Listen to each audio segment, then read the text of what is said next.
Falar do bolso, falar de doações, falar de oferta é sempre um tabu. Quando alguém liga aqui e pergunta sobre dízimo como ontem, é a mesma, parece que os irmãos do chat levam todo mundo um choque e começa todo mundo, né? Porque dízimo é premido. Não, porque dízimo não é dinheiro, dízimo tem que ser do campo, dízimo não sei o que lá e tal, e começa, e o pau começa a quebrar. Então, parece que a parte mais difícil de se converter do homem é o bolso. É o bolso, né? Falou de dinheiro, os irmãos já começam a se manifestar. O que nós temos na Bíblia? Nós temos na Bíblia uma realidade do dízimo no Antigo Testamento como lei. Então, os judeus, eles davam o dízimo. E o dízimo dos judeus não era 10% só. Quer dizer, dízimo é 10%, né? Mas tem vários tipos de dízimo. No fim, os judeus davam quase 30%. Mas, vamos falar de dízimo, tá? Então, no Antigo Testamento, temos o dízimo. No Novo Testamento, Jesus Cristo disse, presta atenção, isso que você está ouvindo, eu sou pastor, eu não estou legislando em causa própria, porque eu não sou assalariado da igreja, entendeu? Eu sou pastor de uma igreja que nem é obrigado a dar dízimo. Na nossa igreja não tem caderno de dízimo, não tem, para ser obreiro tem que dar dízimo. Eu sou de uma igreja que eu não sou assalariado e eu da igreja, não recebo salário da igreja, e na nossa igreja não é obrigado a dar dízimo. Então, eu estou falando isso, dando essa introdução, não é porque eu quero me mostrar, não. Inclusive é certo o pastor ser mantido pela igreja. Como eu trabalho fora, eu tenho pouco tempo na igreja para dedicar para a igreja, então não é justo eu receber salário. Então, feitas essas duas introduções, para que você entenda que eu não estou falando isso porque eu tenho interesses sobre isso, tá certo? Então eu não recebo salário de dízimo dos irmãos e eu também, na nossa igreja, não é obrigatório dar dízimo. Pronto. Então, dízimo é obrigatório no Antigo Testamento. No Novo Testamento, nós temos a fala de Jesus dizendo o seguinte: se a vossa justiça não exceder a dos escribas e fariseus, vocês nem entram no reino. Vocês nem mesmo entrarão no reino de Deus. Ou seja, como que os judeus trabalham? Com o dízimo. Parece que se vocês ficar nessa historinha de que eu vou contar aqui, no conta-gotas é 1.580, então eu tenho que dar 158,75 centavos. Então não é essa a ideia. Não é essa a ideia. No Novo Testamento, todas as vezes que um cristão está fazendo uma oferta, ele está entregando tudo. E é muito interessante ver isso, porque não é uma regra. Aí você fala assim, pastor, isso é um mandamento? Não, não é um mandamento. Tá, não é um mandamento, mas a igreja entregava tudo, não é? A igreja cristã entregava tudo. Então já fica uma dica. Alguma coisa entre 10% e 100%, 10% como os fariseus e 100% como os cristãos do primeiro século, é a forma como o cristão deveria se comportar. Você está entendendo? Mas a igreja eu não consigo enxergar que a igreja obrigava os irmãos a dar dízimo, até porque a forma que os irmãos entregavam era tudo. Aí a pergunta dele, eles entregavam tudo por quê? Porque eles achavam que Jesus voltava logo? Bom, quando a Bíblia diz que eles vendiam suas propriedades, repartiam, tal, segundo cada um tinha necessidade, e era o coração e a alma da multidão dos que criam, ninguém que considerava uma coisa sua em particular, mas todas as coisas lhes eram comum.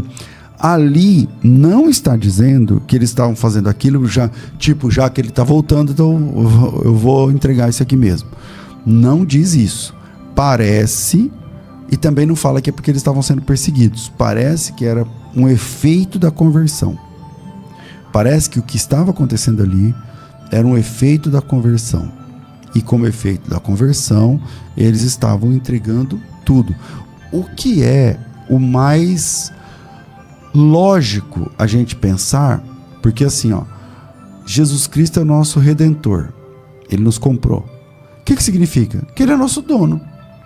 Se Ele é nosso dono, eu acabei de perder o direito de ser dono desse óculos aqui, desse relógio aqui, dessa camiseta aqui, desse corpo aqui, desse celular aqui, desse computador, dessa água. Por quê? Porque tudo é meu. Essas coisas que eu falei são minhas. Mas eu tenho um dono agora. Então eu não sou mais meu. Quanto mais as coisas que eu tenho. Entende? Então naquele momento, tudo passa a ser de Jesus. A minha vida passa a ser de Jesus, tudo que eu tenho passa a ser de Jesus.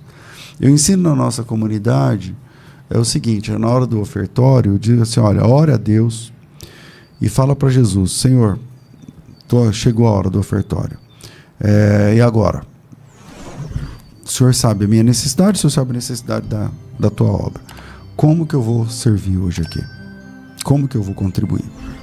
Como que eu vou contribuir? E à medida que o Senhor te direcionar, o irmão contribua. Tá certo? Então, é o que eu posso falar sobre isso. Mas eu não enxergo que a igreja dava tudo porque achava que Jesus estava voltando. Ou porque estavam sendo perseguidos. Eu não consigo ver uma conexão com a doação dos irmãos, o desprendimento dos irmãos e com ou a volta de Jesus, a percepção que ele ia voltar logo, ou porque eles estavam sendo perseguidos. Tá certo? Então é isso. O Guilherme está dizendo, tudo que passa a ser de Jesus eu tenho que depositar nos pés do pastor? Não. Você tem que perguntar para Jesus, como eu falei agora, Guilherme, como é que Ele quer que você faça com seus bens, com seu tempo, com seus talentos, com tudo. Não é só com o seu dinheiro, é com tudo. Entendeu? Então você ora a Jesus e pergunta para Ele, Senhor, o Senhor me comprou, eu sou teu, eu sou tua, Senhor. E agora, o que eu faço sobre isso aqui? Qual é a tua ordem? Então, por exemplo, sábado e domingo eu falei em 2 eventos distintos, um na Zona Oeste, outro em Diadema. Quando terminou o culto, o pastor da Zona Leste, São Miguel ali, e quando terminou o culto, o pastor lá de Diadema, eram igrejas diferentes, eventos diferentes. Eles vieram com um envelope para mim dar, falaram, pastor, isso acontece, né, o tempo todo.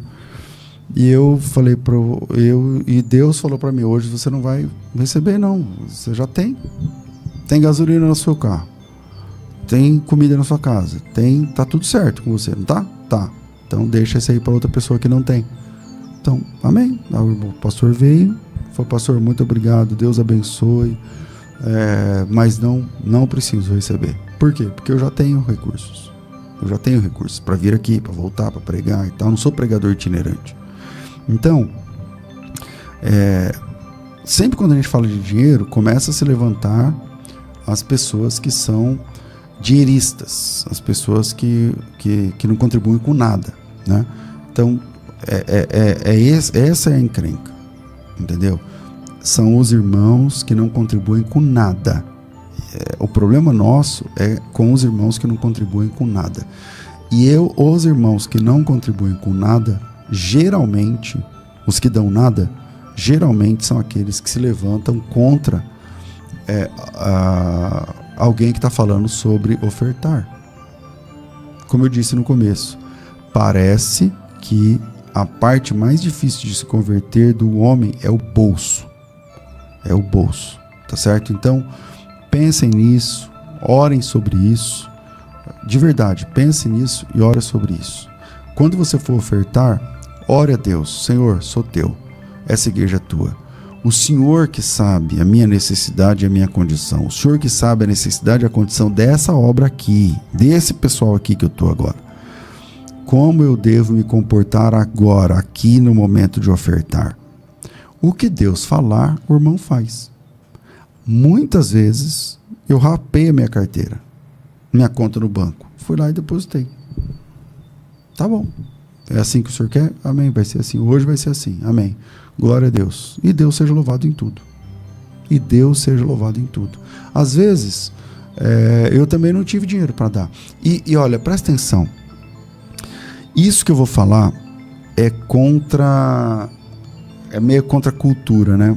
Porque assim, o apóstolo Paulo diz que Jesus Cristo falou, e eu estou dizendo isso porque isso não aparece nos evangelhos, isso é o apóstolo Paulo falando. Ele diz que o Senhor Jesus disse que mais bem-aventurado coisa é dar do que receber. E é uma coisa que você olha e fala assim, peraí, como é que é? É melhor dar do que receber? Parece que se alguém chegar em você e falar assim, você quer dar ou você quer receber? Aí você fala, eu quero receber. Você quer entregar ou você quer receber? Aí você fala assim, eu quero receber. Parece que receber é mais gostoso. Um dia, orando sobre esse texto, achei Atos 20, 35. Tenho-vos mostrado em tudo, trabalhando assim, é mistério socorrer os necessitados e recordar as palavras do próprio Senhor Jesus. Mais bem-aventurado é dar do que receber. E ele está falando de ofertar nesse caso aqui. É melhor ofertar do que receber a oferta. E aí eu falo, meu Deus, por que? Como assim é melhor dar do que receber? Se alguém perguntar, é melhor dar do que receber? Você vai falar, eu quero receber. E um dia, orando sobre esse texto, eu tive uma percepção. E a percepção que eu compartilho com vocês é a seguinte: só sabe que é melhor dar do que receber quem já precisou receber. Quem já precisou receber. Se você já precisou receber, irmão, acabou o arroz, não acabou o dinheiro, acabou o feijão, acabou tudo, não tem dinheiro. Então agora você precisa receber. Então você vai precisar receber. E receber dói, às vezes.